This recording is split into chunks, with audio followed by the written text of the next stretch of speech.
Amém, meus irmãos. Quero saudar os irmãos com a paz do Senhor, amém? Amém. Bom dia a todos, sejam bem-vindos mais uma vez.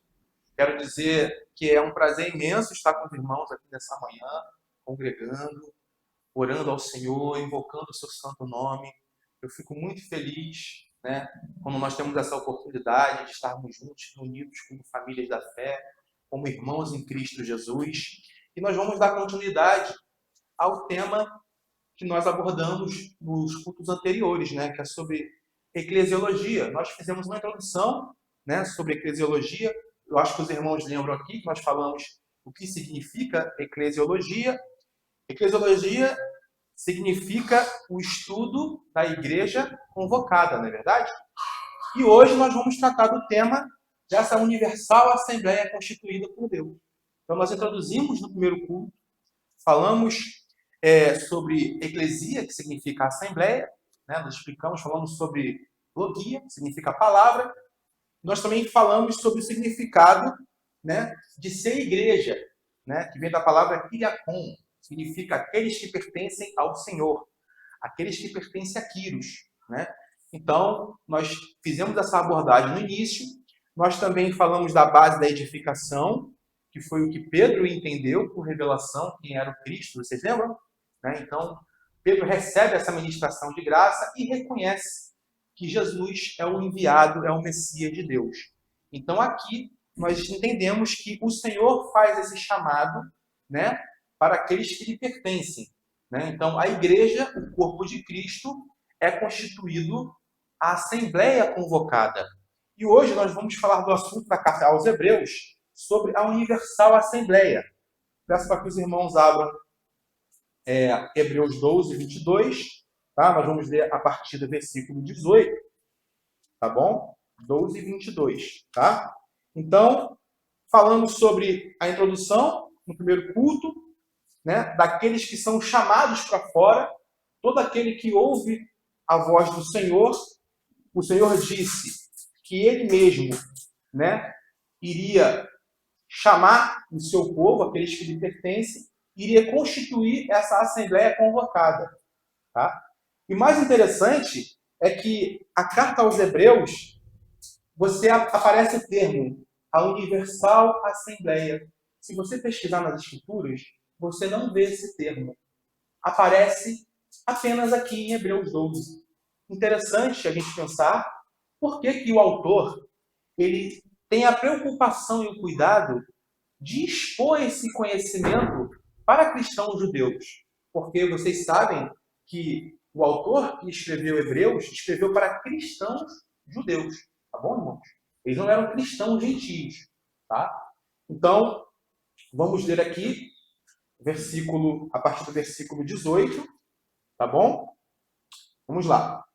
Aqui, o título da minha Bíblia, minha epígrafe aqui, consta assim: contraste entre Sião e Sinai. Eu não sei como aparece na sua.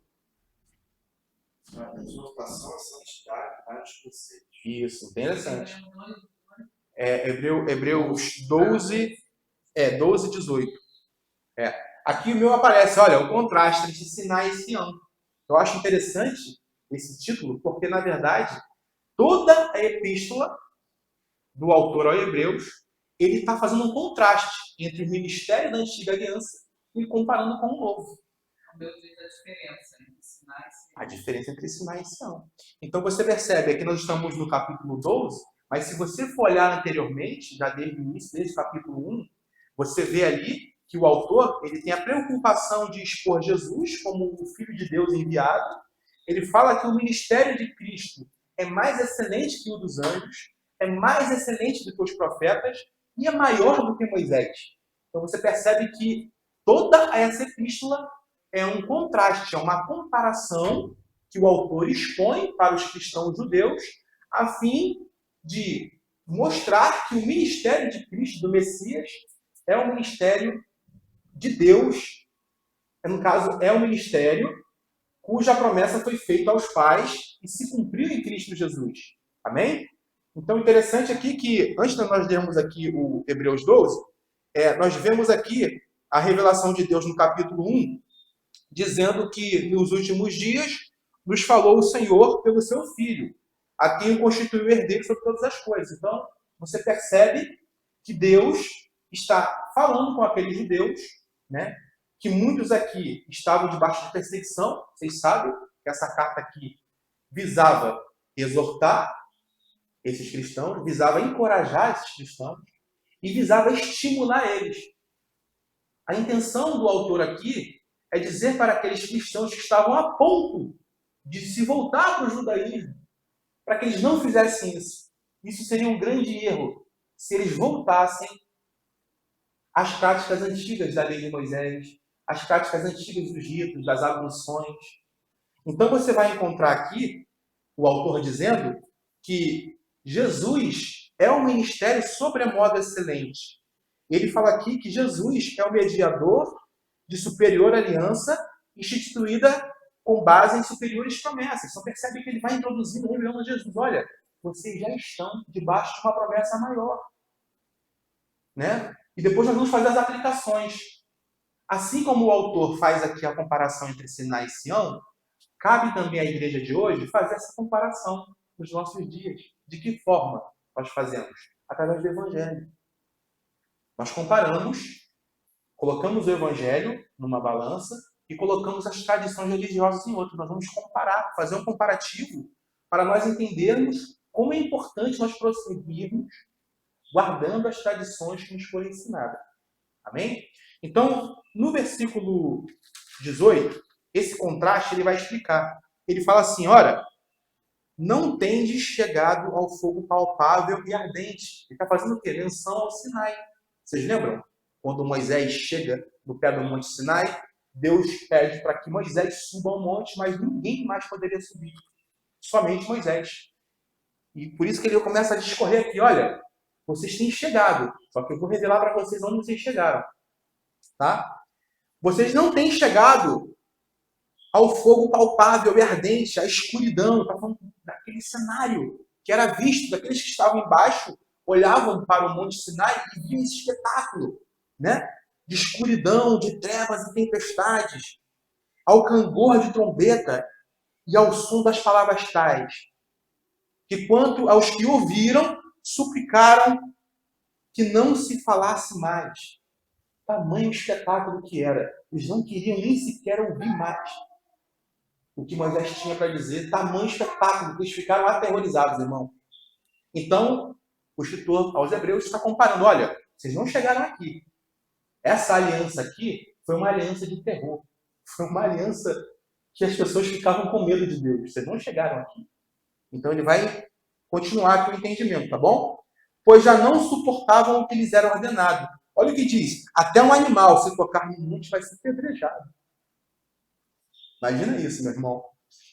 Ele continua. Na verdade, de tal modo, era horrível o espetáculo que Moisés disse. Olha Moisés falando. Sinto-me aterrado e trêmulo com a aparição de Deus, irmão. Você imagina a revelação poderosa naquele momento, né? Então, ele aqui introduz, aqui o autor introduz, mas vocês têm chegado a um Monte Sião. Então, olha só, Monte Sião tinha todo um significado para um judeu, concorda comigo? Todo judeu conhecia muito bem o que significavam as promessas feitas em Sião. Estava pesquisando essa semana, são mais de 550 referências sobre Sião. Então, esse entendimento é muito amplo. Então, eu quero trazer aqui esse entendimento hoje para que os irmãos entendam o significado de Sião, para que, assim como esses cristãos necessitavam de entender esse significado de Sião, para serem fortalecidos na sua fé, para não abandonarem o caminho, não voltarem atrás. Assim, é uma estrutura da eclesia, esse significado também para a igreja. Tá bom, irmãos? Então ele fala aqui, vocês têm chegado ao Monte Sião, a cidade do Deus vivo, a Jerusalém Celestial. Por que ele introduz Jerusalém Celestial, a cidade do Deus vivo? Porque esses cristãos aqui estavam distantes de Jerusalém. E já não estavam mais em Jerusalém. Aqui, praticamente, a princípio, ano 69, ano 68, a carta foi escrita. Vocês sabem que no ano 70, Jerusalém é invadida e é destruída pelo imperador, né? Tito. Ele invade, Vespasiano, ele invade e destrói, queima o templo. Ele, 2 anos antes, ele começa já a estimular os cristãos. Olha, vocês não precisam estar lá em Jerusalém naquele tempo de Salomão. Vocês já chegaram na cidade prometida, vocês já estão na cidade do Deus vivo. Imagina, como é que você vai ensinar para cristãos que eles já alcançaram a promessa, sendo que eles estavam perseguidos aqui? Aqui a perseguição era muito grande. Mas o autor, inspirado pelo Espírito Santo, olha, vocês já chegaram na cidade prometida de Deus. Vocês já chegaram na Jerusalém Celestial. Não fiquem com medo, não fiquem com receio, não retornem. Não voltem atrás naquilo que Deus já apontou que é o caminho para vocês. Não retrocedam. Então, nós vamos trabalhar hoje com esse princípio. Até que ele chega, olha, as incontáveis hostes de anjo. Tá? Nós sabemos que todo o Antigo Testamento, Deus se comunicava com os pais através do ministério angelical. Se você vê os anjos entregando a aliança, os anjos ministrando desde Abraão, as alianças todas são aparições de anjos, né? Então ele também exalta aqui esse ministério. Vocês dizem, ó, esses anjos agora são ministros dessa aliança. Ele fala lá no capítulo 1. Os anjos são ministros daqueles que herdam a salvação. Então você percebe o entendimento todo completo que o autor está trazendo. E aí aqui, enfim, ele chega. Vocês chegaram à Universal Assembleia. A promessa se cumpriu na vida de vocês. Agora, vocês imaginam, meus irmãos, como era para esses cristãos dessa época assimilarem essa informação? Poxa, eu sou constituído igreja, eu sou constituído Universal Assembleia, eu sou corpo de Cristo. Mas eles olhavam para o lado e viam os irmãos sendo maltratados, perdendo seus bens, perdendo suas posses, né? E o autor aqui queria encorajar esses cristãos. E, de igual modo, o Senhor quer fazer isso conosco, né? E numa comparação tão rápida, o que será que nos assedia, meus irmãos, para nos afastarmos do Evangelho nos nossos dias? Porque esses irmãos aqui, o que assediava eles para deixarem a fé pura e genuína era a perseguição. Então, muitos deles queriam voltar para o judaísmo, porque, sendo assim, não eram perseguidos. Então, ser judeu naquela época, você estava livre da perseguição. Você estava livre, né, do Estado perseguindo, né, as famílias e maltratando e arrastando, né, para tribunais. Hoje, o que será que nessa comparação nos assedia? O que será que nos leva e nos puxa para tentar sair do verdadeiro? Porque na nossa geração também existe algo tentando nos levar e nos atrair e nos apartar da simplicidade de Cristo. Nós vamos falar sobre isso, tá bom, irmão? Então, o tema, a Universal Assembleia. Universal, meus irmãos, significa que o poder abrangente e extenso que o Evangelho tem, tá bom? Isso significa universalidade, tá? Está relacionado, estritamente ligado ao poder do Evangelho. Universal é o alcance do Evangelho. O alcance que o poder do Evangelho tem de alcançar a todos que lhe pertencem. Todos aqueles que são quios, todos aqueles que pertencem a Deus. E reunir todos aqueles num só corpo. Amém? Falamos um pouco aqui do contraste entre Sião e Sinai, e também ele fala aqui sobre Jerusalém Celestial, que significa fundação de paz, tá bom? Ou morada de paz. Então o Senhor vem fundar uma Jerusalém na terra, a começar pela pregação do Evangelho, e essa Jerusalém, ela começa, essa fundação de paz, onde que ela começa, meus irmãos? A crescer no homem interior, através da fé, da pregação da graça de Deus. Essa Jerusalém começa a crescer poderosamente no Filho de Deus, com uma morada de paz. Por isso que o apóstolo Paulo fala que a paz que excede todo entendimento nós encontramos em quem? Em Cristo. Bom, nós falamos aqui também que o escritor procurava fortalecer esses irmãos, demonstrando cuidadosamente a superioridade das revelações da nova aliança, encorajando-os a manterem-se firmes à confissão em Jesus até o fim. Como nós falamos, meus irmãos, o autor aqui afirma: vocês têm chegado ao Monte Sião, concordam? Confirma? Então, assim, o significado de Sião para um judeu era muito claro, tá? Falando da parte histórica e geográfica, Sião é o lugar que Deus proveu o cordeiro quando Abraão subiu com Isaac. É o mesmo lugar, tá bom? Historiadores dizem que é esse mesmo local. Sião é esse mesmo lugar onde Abraão subiu com Isaac e iria oferecido como sacrifício, e Deus se apresenta ali, se revela e aparece colocando e entregando um cordeiro no seu lugar, tá bom? Para que Isaac não fosse oferecido como oferta. Também, esse lugar na geografia é o lugar onde está construído o primeiro templo de Salomão, tá bom? Então, é mais para vocês se situarem Sião na parte geográfica e histórica, tá bom? Hoje é conhecido como Monte Moriá, tá bom? Onde tem aquele domo da rocha, aquela cúpula dourada, a gente vê no documentário, vê pela televisão, aquele lugar, aquela esplanada ali, aquele lugar alto ali, tudo aquilo constitui Sião, tá? Então, assim, na história, tem uma importância muito grande aquele lugar, né? Tanto para muçulmanos quanto para judeus, né? E para cristãos também, né? Que frequentam lá através de turismo. Então, é um local muito importante que Deus escolheu, tá? Então, Deus escolheu aquele lugar geograficamente, nós vamos entender aqui mais à frente, tá bom? Irmãos, a Sião histórica era uma cidade fortificada jebusita, tá bom? Vamos um pouquinho aqui na história, quando Josué adentra a terra prometida. Essa cidade Josué não toma. Ele não consegue tomar essa cidade alta, fortificada. Era um lugar muito fortificado, que ali existiam os jebusitas, né? Os jebuseus, são os antigos cananeus. Eles estavam ali antes do povo judeu chegar, eles construíram ali uma fortaleza cujo Josué não conseguiu adentrar essa fortaleza e tomar para o Senhor. Mas foi por um propósito, tá?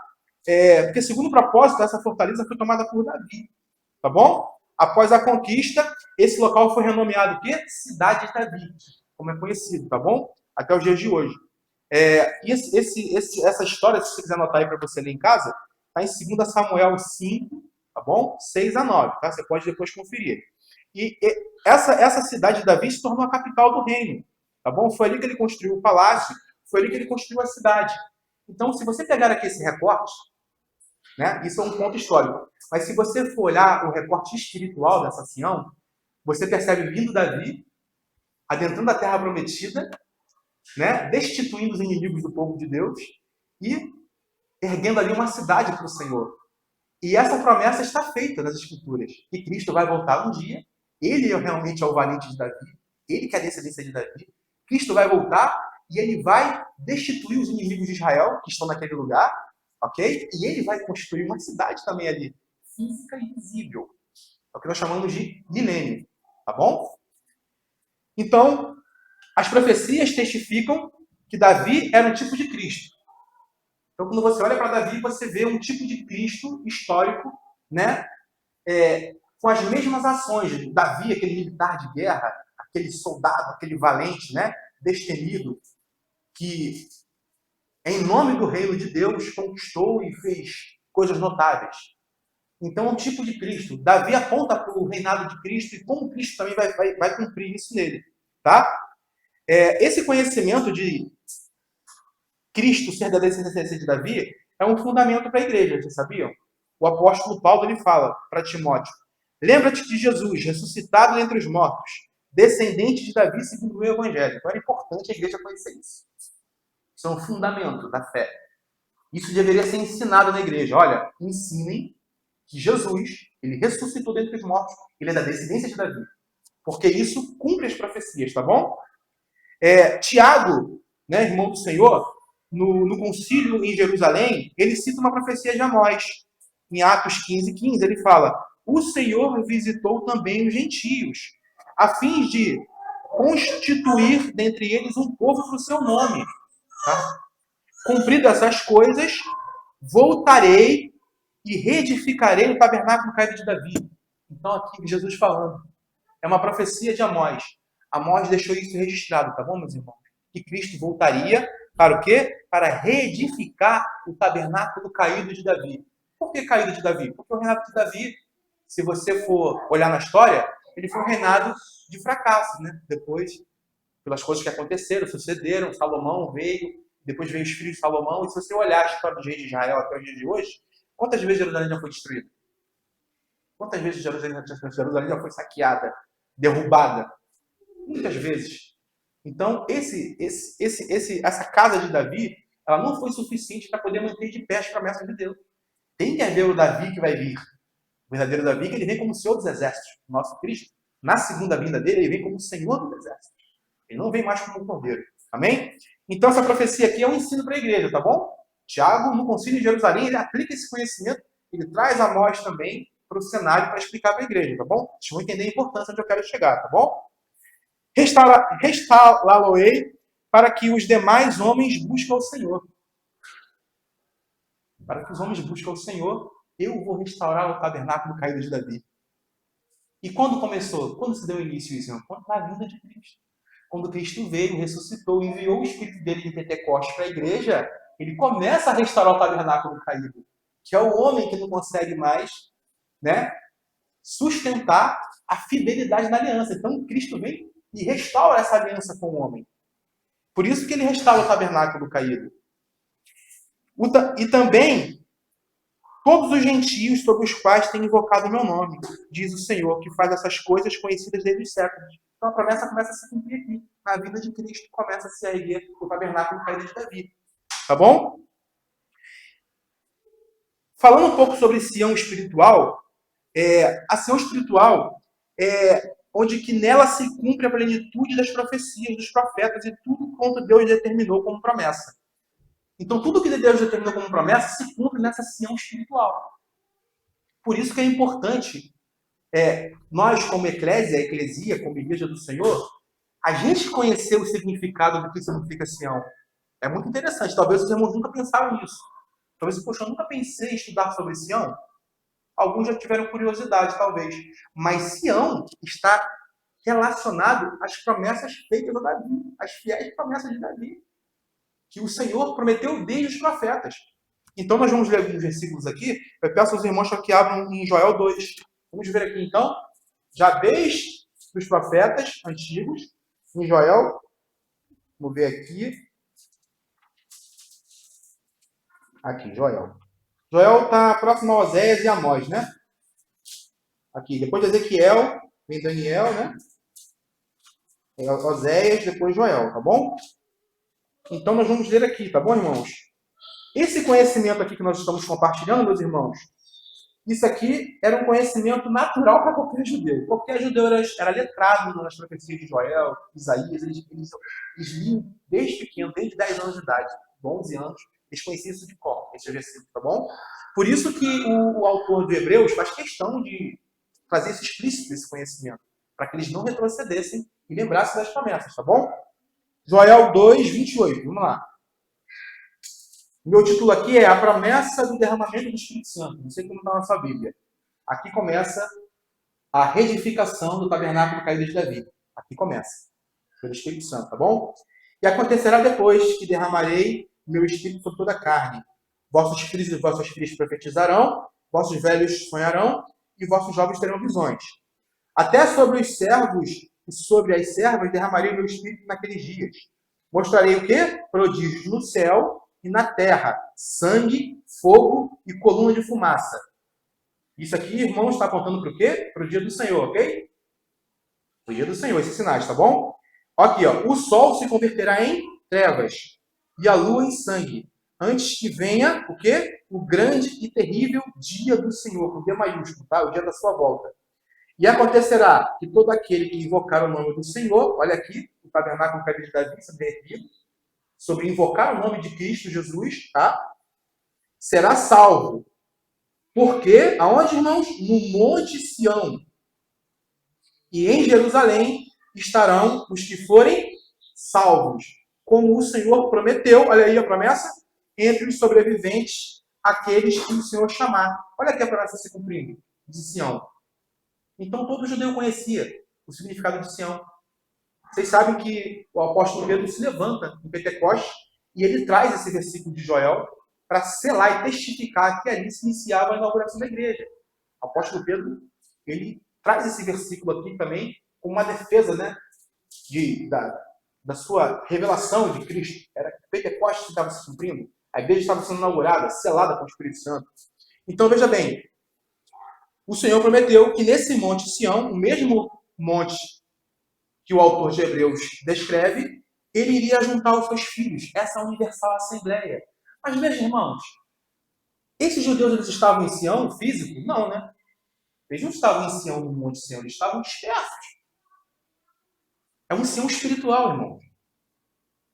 Eles não estavam em Jerusalém quando essa carta foi escrita. E ele fala, vocês chegaram no Monte Sião. Vocês foram constituídos uma assembleia para Deus. Vocês são igreja, vocês são corpo de Cristo. Então seria um grande erro deixar a fé em Cristo Jesus e voltar para as práticas antigas do Antigo Testamento. Voltar para Moisés, voltar para a lei, voltar para guardar as observâncias dos ritos. Seria um grande erro voltar. Já tendo em vista que a promessa já foi cumprida neles. E já receberam isso. Então, essa palavra visava alcançar 3 grupos. Os grupos dos desanimados, que estavam enfraquecidos a ponto de deixar. Também essa palavra servia como um juízo. Nós vamos ler mais à frente ali. Porque ele fala, olha, vocês que estão voltando para as práticas antigas, o que resta para vocês é o juízo e a expectação de fogo. Infelizmente, vocês que vão voltar, o autor escreve isso, tem 3 grupos. E tem um grupo que vai receber a palavra de Deus e vai perseverar. Existem 3 grupos aqui em Hebreus, esses que estão, os que vão deixar, os que vão permanecer, os que vão prosseguir. Tá bom? Irmãos, abram aí Joel 3, por favor. Joel 3, 12. Joel 3, 12. Vamos continuar aqui sobre esse discernimento de Sião, tá bom? Joel 3, 12, tá? Posso prosseguir?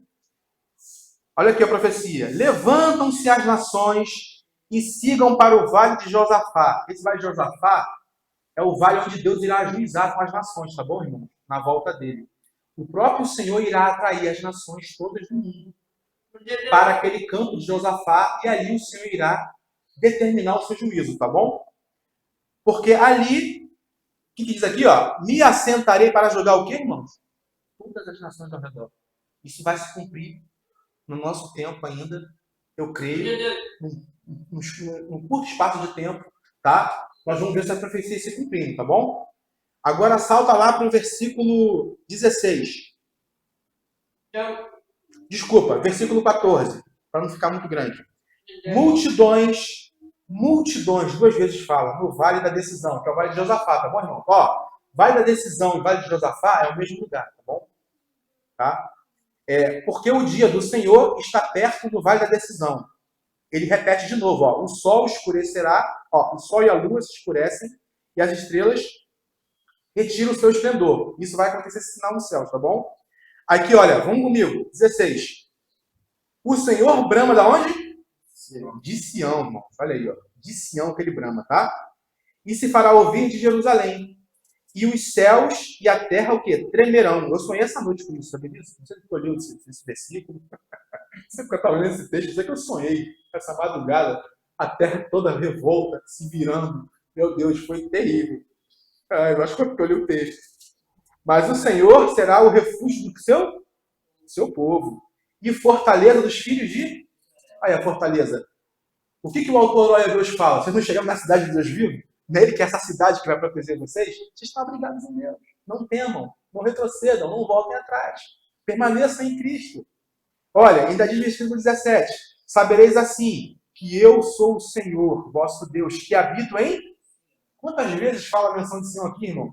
Olha a insistência dos profetas para que os judeus, o povo escolhido, entendesse esse fundamento. O Senhor habita em Sião. Meu santo monte. Olha aí, ó. E em Jerusalém, e Jerusalém será? Jerusalém é santa hoje em dia, meus irmãos? Jerusalém é santa hoje em dia? Não é. É um dos lugares onde mais se faz aborto. Nós sabemos das práticas que tem isso lá de homossexualismo, outras coisas mais. As propagandas indecentes que tem lá. Nós sabemos que existe um movimento lá, infelizmente político, corrompido a cidade. Se nós formos ler aqui o significado de Jerusalém na Bíblia, você vai ver que Apocalipse chama ela de Egito, Sodoma e Gomorra, irmão.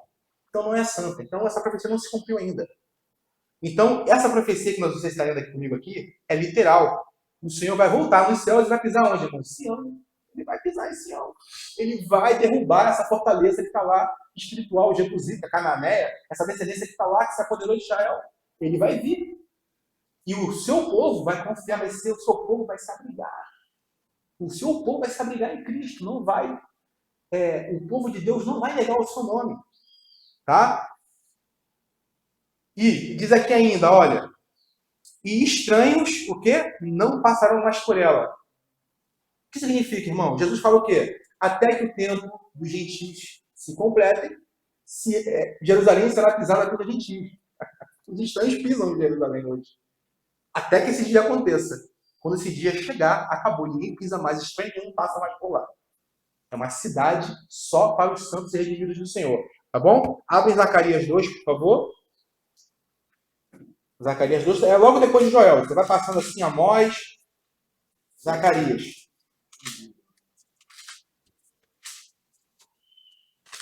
Zacarias 10. Desculpa, Zacarias 2. Vamos continuar aqui com as profecias. Os irmãos entendem, né? Hoje eu vou trabalhar com os textos dos profetas para a gente fixar a imagem de Sião, tá bom? Porque Sião está relacionado à Universal Assembleia de Cristo, tá bom? Essa Universal Assembleia está relacionada ao conhecimento de Sião, tá? Vamos lá. Capítulo 2, versículo 10. Tá? Olha, eu não sei o seu título aí, mas o meu título é Israel exortado a voltar para Sião. Aqui o meu título é Israel. Ah, é? Mas aqui o meu tem um outro título ainda. Israel exortado a voltar para Sião. Tá? Vamos lá. Vou do versículo 10, que é mais importante, tem mais conteúdo. Canta e exulta, ó filha de Sião. Porque eis que venho, olha aí o Senhor falando, e habitarei no meio de ti. O Senhor já habita no meio da sua igreja, irmão? Sim ou não? Sim. Espero que é bom de Bíblia, hein? Tu é bom de Bíblia, hein? O Senhor habita em Sião, isso aí, Moisés. Então, irmãos, habita. Habita através de quê? Qual o seu corpo na terra, meu irmão? Não é o reino que ele nos deu, que está dentro de nós, Cristo em nós, a esperança da glória, não é esse reino crescente de nós? Ele já habita em Sião. Sião já está constituído espiritualmente. Agora, Sião vai se juntar, tá bom? Deus vai juntar Sião num lugar histórico. Como ele está dizendo aqui, tá? Habitarei no meio de ti, diz o Senhor. Naquele dia de futuro, muitas nações se juntarão ao Senhor, né? E serão o meu povo. Quem são essas nações aqui, meus irmãos? Gente de toda tribo, de toda raça, de toda língua, né? O Apocalipse fala lá. O Apocalipse fala sobre essas tribos e raças. De todo o mundo serão o povo do Senhor. Tá bom? Habitarei no meio de ti e saberás que o Senhor dos exércitos... Aqui, ó. Olha a missão. Preste atenção nos detalhes, irmãos. Ele já não menciona aqui o Cordeiro, o Cristo, o Messias. Ele menciona já o Senhor dos exércitos. Quem está aqui é o Senhor dos exércitos. Tá bom? E quem me enviou a ti. Então o Senhor herdará Judá como sua porção, aonde? Na terra. Agora a terra é santa. A terra santa, como o pessoal fala hoje em dia para vender passagem de turismo, né? O pessoal para vender passagem, vamos para a terra santa. Vamos para a terra santa, de santa não tem nada. Aquela terra ali, infelizmente, é a terra que bebeu o sangue dos profetas e dos santos. Tá? Infelizmente, nós temos textos aqui dizendo que aquela terra, hoje em dia, ela está debaixo de maldição. É delicado falar isso. Outros ambientes não vão ser falados dessa maneira, mas a verdade é essa, tá bom?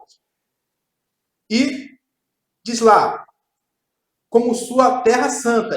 E de novo, como assim de novo escolherá Jerusalém? Novamente escolherá Jerusalém. Tá bom? Cale-se toda a carne diante do Senhor. Porque é da onde? O que é, irmãos? Porque ele se levantou da sua santa morada. Onde é a morada do Altíssimo, meus irmãos? A morada do Eterno está acima dos céus. Ele se levanta da sua morada e onde ele vem, irmão? Ele desce. Ele vem cumprir a sua palavra. Ele volta para Sião. Ele volta para a sua igreja. E ele irá santificar aquele lugar. Ele vai escolher outra vez Jerusalém. Porque na história Jerusalém não foi escolhida como capital do Senhor, como terra de Israel. Foi escolhida, mas essa Jerusalém, ela caiu. Esse tabernáculo foi derrubado. Porque ela foi construída debaixo de governo humano. Mas essa Jerusalém que novamente o Senhor escolhe é a Jerusalém que o Senhor mesmo vem fundar. Tá bom? Agora vamos para o versículo 9, capítulo 9 de Zacarias, para nós encerrarmos, tá bom? Capítulo 9. Você percebe, irmãos, tem um livro de um autor, né? É o Greg Allison, acho que é o nome dele. Ele escreve, né, um livro sobre eclesiologia da doutrina da igreja, né? Ele é reformado. Ele fala que a igreja é escatológica por conta disso. E tem um tema no livro que fala a igreja é escatológica. Por quê? Porque a igreja, ela revela esse conhecimento dos profetas. A igreja, ela fundamenta Sião, ela fundamenta a volta de Cristo, ela fundamenta o governo milenar. Né? Então, por isso que a igreja é catológica, porque a igreja carrega essa revelação. Então, nós que somos corpo de Cristo, a nossa responsabilidade é apresentar o quê? O Evangelho, apresentar a salvação em Cristo, apresentar a cruz, a redenção, correto? Mas a nossa missão também é apresentar o governo do justo que vai vir. Também está dentro desse escopo. A igreja precisa ter conhecimento para revelar esse governo que vai vir de futuro, essa segunda vinda. Né? É muito poderoso esse conhecimento, tá bom? Para fortificar a fé dos cristãos, tá? Então, vamos lá. Zacarias 9, vamos lá no versículo 14, tá bom? Vamos lá. O Senhor será visto sobre os filhos de Sião. Ah, mas é filho de Deus, tá certo. Não deixa de ser filho de Deus. Acertou. Irmãos, Zacarias 9, 14, tá bom? Tá, vamos lá. O Senhor será visto sobre os filhos de Sião, e as suas flechas sairão como relâmpago. Olha o Senhor enviando os filhos de Sião, como flecha, lançando. Tá? O Senhor Deus fará soar a trombeta, e irá com o quê? Os redemoinhos do sul. Olha que tremendo. Aqui tem muitas revelações, irmão. Eu não vou parar para explicar agora aqui, mas existe muito conhecimento aqui sobre redemoinho do sul, tá? Sobre trombeta. Aqui está apontando para o Apocalipse, aqui está apontando para o arrebatamento, tá bom? Tem muitas coisas aqui, tá? O Senhor dos Exércitos os protegerá. Versículo 16. O Senhor, seu Deus, naquele dia, os salvará, como ao rebanho do seu povo. Que dia é esse aqui, meus irmãos? Que o Senhor salvou o seu povo? Nos dias que Deus levantou o Messias. Por isso que, para os hebreus, conhecer Sião era entender isso. O Senhor já veio salvar vocês. Vocês não vão voltar para o judaísmo. Vocês não podem voltar. Vocês não podem pisar o sangue de Jesus. Existe um termo em Hebreus que aqueles que retrocedem na fé é como se pisassem o sangue da aliança e calcassem os pés dos filhos de Deus. É como se estivesse crucificando ele de novo. Então, quando uma pessoa deixa a fé genuína, cristã, pura do Evangelho e se volta ao judaísmo, e se volta às práticas judaicas para guardar a tradição, é como se estivesse pegando e cravando Cristo na cruz de novo. Tá? E como se estivesse pisando o sangue e sendo ali culpado por aquele sangue. É como se a pessoa pisasse o sangue, é como se a cruz estivesse erguida, a pessoa passasse assim, olhasse para Cristo, pegasse o martelo, pregasse, desse uma batida, pum, crucifica esse mesmo. E embora com um rastro de sangue nos pés. Ele é culpado. Aonde ele for, ele leva essa culpa. Por isso que o Senhor diz, em Romanos 9, naquele dia, o Senhor falando quando vai redimir Israel, quando eu livrar o meu povo da sua iniquidade. Qual é a iniquidade do povo judeu, irmão? E daqueles que se voltam para o judaísmo? A iniquidade é negar a salvação pela fé, somente. Eles têm que adicionar alguma coisa à fé, entende? Deus vai salvar, irmão? Vai salvar. Deus tem filhos de Deus, o judaísmo? Tem. Entende? Só que é salvo como pelo fogo, irmão. Entende? Só Deus sabe os conflitos que essas pessoas carregam no coração. Tem que guardar regra. Guardar aquilo, guardar mandamento, guarda sábado, guarda isso, guarda aquilo outro, guarda esse alimento, não come isso, não faz aquilo. Entendeu? Só Deus sabe como é o coração dessas pessoas. Por isso que é se salva como pelo fogo. Porque a fé não é suficiente para salvar. Entende? Por isso é a preocupação do escritor aos Hebreus. Não voltem para essas práticas. Então vamos lá, para a gente encerrar. Versículo 16. Como o Senhor irá salvar o seu povo, vamos lá. Porque eles são o quê? Pedras de uma coroa. Irmãos, foca aqui numa revelação que eu vou trazer para vocês. Pedra na coroa.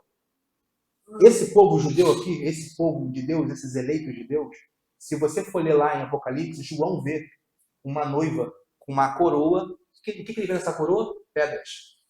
Quem me lembra aqui? Já leu o Apocalipse. A visão de João é ver uma noiva com o sol debaixo dos pés e a lua, e ele vê essa noiva, ele vê essa mulher com uma coroa, e pedras nessa coroa. Ok? Olha que interessante como é que você lendo os profetas, você começa a abrir a revelação para o Apocalipse, para tudo que você precisa nas profecias. Aqui o próprio Zacarias está profetizando. Porque esse rebanho de Deus, esses salvos, são como uma pedra na coroa, ó, e resplandecem na terra dele, a terra que o Senhor vai fundar. Não é a terra dos homens agora, é a terra que o reino do Senhor vai fundar. Quando Jesus esteve aqui, o que ele disse? O meu reino não é desse mundo, não foi? Não era isso? Por que não era deste mundo? Porque era um reino de homens, caído, um reino de pecado.